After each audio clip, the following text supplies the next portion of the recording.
What's up, everybody? It's Matt from Night and Day Performance, and we're back here at the channel. As I promised before, we're going to start giving you guys more vlogging content. Sorry for my voice. I lost my voice over the past weekend. We were actually celebrating my mom's 60th birthday party. Shout out to her. So 60 looks great on her, but you know, I was traveling like crazy. Weather's been changing left and right. Flight delays have been wild. But today, I'm actually on the way, I should say tonight, to the East Coast, and we're going to go pick up the shop car known as Angry Cat. I'll give you more information later on in the video on what Angry Cat is, what's been done to it, how it became the shop-sponsored car, how it's our main car that we use for all of our advertising and all of our events and things of that sort. It's our baby. It's true to my heart. It's one of my favorite cars that I've done. And it's coming over to us because now it's time for us to get into race season here pretty soon. We're going to go ahead and get another trans put in it. We're going to get a simple transmission put in it because that one that's in it right now is hurting and it's ready to go out. It's not a simple trans in it right now, but it is a stock transmission. And if you haven't seen Angry Cat right now, you'll know that a stock transmission will never hold up in that car. We knew that from the start. It's just at the time, money, the way we were doing things, we kind of just said, let's leave it as is for right now. When it breaks, it's good. And it's lasted for the last 3 or 4 years with the tune that we had on it, but it also hasn't really been beat on or driven a whole lot, just mostly around the shows. We're going to bring it to Texas. We're going to have some fun. We're going to do some racing events. We're going to do some grudge racing events. We got a couple shows lined up with FRP. That's one of the reasons why we're heading over to get it now.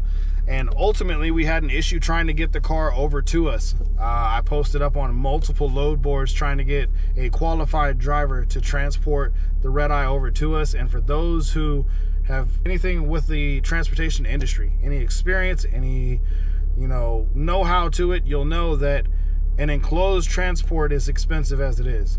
Finding somebody with a nice enclosed transport that knows what they're doing is also very expensive, and they're usually really booked up.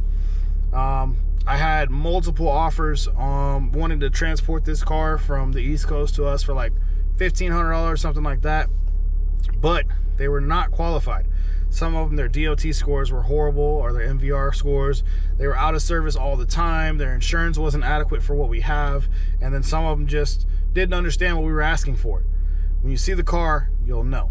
And if you haven't seen it, leave in the comments why you think it needs a specialty transport. It is a Hellcat. It is a red eye. It is not stock. It is far from it.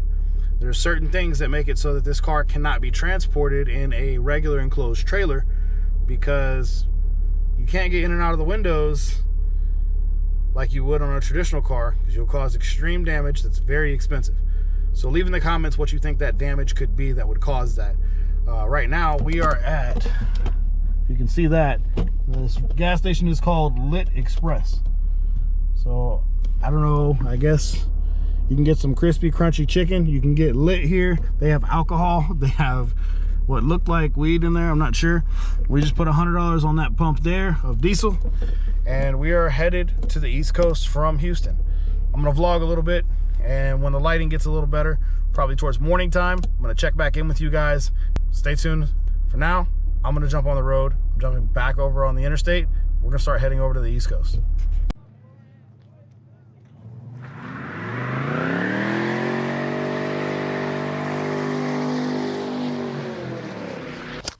All right, everybody, good morning. So we made it somewhere in Mississippi and got some rest last night. So we have about 11 hours left on our trip, I believe it is, 10 or 11. I wanted to get a good bit going. So yesterday we left Houston around 1 o'clock, and I think I drove until like 1 o'clock in the morning. So it ended up getting like 10 hours on the drive or something like that. Total drive is about 20 hours for us to get to Virginia, and then 20 hours back. Yeah, we're crazy, but we're doing it for a reason, for a purpose. As I said before, we tried to find a shipper. The ones that could do it were way too expensive for what we were trying to spend right then. And the other ones that weren't too expensive, they just couldn't do it in a fashionable manner, and they weren't professional about it. So we decided to jump in a truck, take off, and start heading this way on our own. We are right now outside of a Love's truck stop, I believe it is. I slept here last night in the back of the Ram 2500.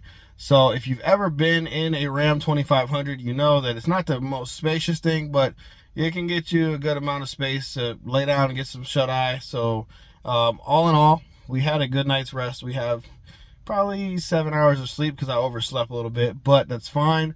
We're gonna head up to Virginia now, get the rest of the way going, and I'll check in here with you in a few minutes once we get rolling to our next pit stop. We'll probably be somewhere near Atlanta. Once we get near Atlanta, I'm gonna check in with you guys and we'll go over a little bit of what's going on with us going to get this car, and I'll do a little intro, teach you guys a little bit about me and who I am, where I come from, and who you're listening to when you're on the YouTube channel or Facebook or Instagram, and where you're getting your information from. Well, I'll catch you guys back here in a few.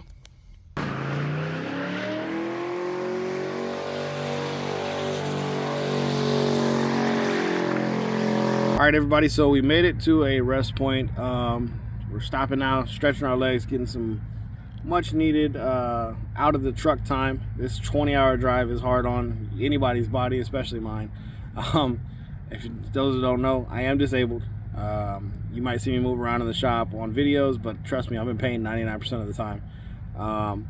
With that, you know, it comes to the nature of being, you know, prior service and in the military. I am a military veteran, so I did serve time in the Marine Corps. In that time, I did end up getting hurt. I broke my back in 3 different places, which required me to end up getting out of the military ultimately at the end. So I didn't get my full 20 years in, but I served my time in the military. I enjoyed my time in the military, and all in all, it was worth the experience, and I'd never go back from that. While we're talking about me, I figured I'd go ahead and give you a bit of introduction of me. So my name is Matt. I am the owner of Night and Day Performance here in Houston, Texas. Well, in Houston, Texas. I'm not in Houston right now, but we specialize in Mopars primarily, also LSs. We do LS swaps. We work on Hemis 99% of the time. We do cam kits, we do forged internals, we do supercharger kits, fabrication work, welding, wraps, LEDs, pretty much everything that you can encompass around the car community and the Dodge platform. Try to be all-encompassing to help everyone in their realm do it, because there's a lot of shops in Houston that just suck. Lots of them. I mean, they just throw stuff together to get a paycheck. Our shop is not about that. But I'll give you background of me. I grew up in South Georgia with my mom. I was born and raised in Florida, and then parents got a divorce, moved to Georgia with my mom. Over that time, I developed passions for cars between being with my dad and being with my mom. So with my dad, when I was very young, we grew up around NHRA, drag racing, junior dragsters, NASCAR, Monster Jam, etc. I've always had a fascination for going fast, loud and obnoxious, and cool cars.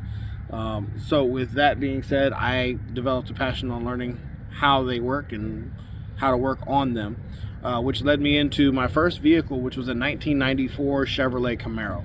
That Camaro kind of led the way for me to do what I do now, because I bought it as like a $300, $400 little car when I worked at Wendy's, and basically I didn't have money to fix it. So I found out what made it work, what didn't make it work, what was broken. I ended up tearing the entire engine apart, which was surprisingly a hydro-locked engine. I cleaned it up with WD-40. I threw the same head gaskets back on it. I threw the same head bolts and all the other accessory bolts on it, bolted it back together, and surprisingly, it fired up. It didn't sound great, but it fired up. And from there, I felt like, hey, this might be something I could do. It might be kind of cool. So over the years, I just started working on friends' cars, doing oil changes, just learning more and more about cars, calling my dad, asking him questions, all the way up to actually learning how cars worked from, videos and different types of documentaries. Back then we didn't have YouTube as much, but we always saw like NASCAR and stuff. I'd watch them in the pit areas, or I'd watch them on NHRA when they were tearing the top fuel dragsters apart, watching how they're tearing cylinder heads off, and just learning, different components and the names of them. That grew into a passion, and then I ended up joining the military right out of high school, because at the time we didn't have a lot of money. So I joined the military. I ended up going to Japan, and in Japan I built drift cars, I built show cars, I built all kinds of cars while I was in Japan. and further developed my skill set and my passion for cars. And I loved it. I was helping friends and learning more and more along the way.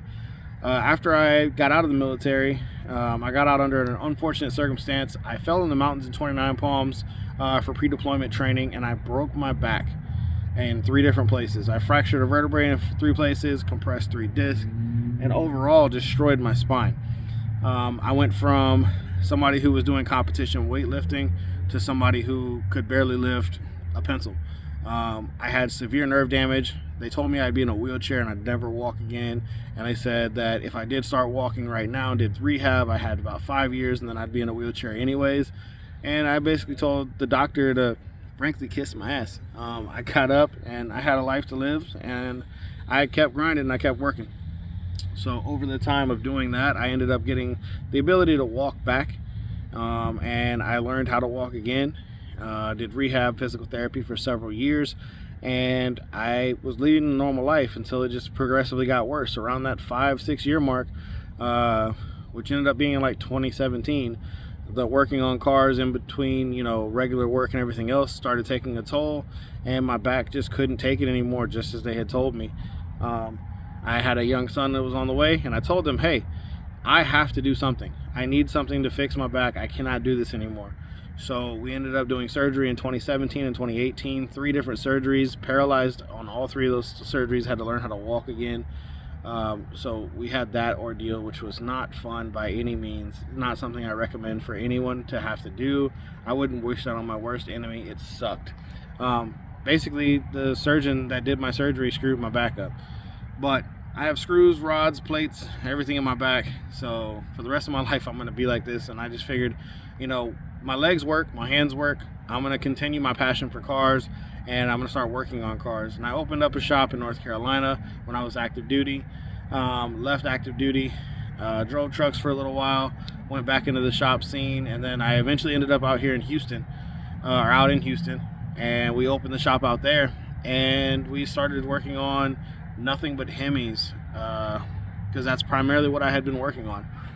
Anybody knows that when you're in the military, the first car that you get is a Dodge Charger, Challenger. It's just what everybody wants. So I got one myself, which attracted other like-minded people in the military, and we ended up having a car club and working on cars for years. I enjoyed it.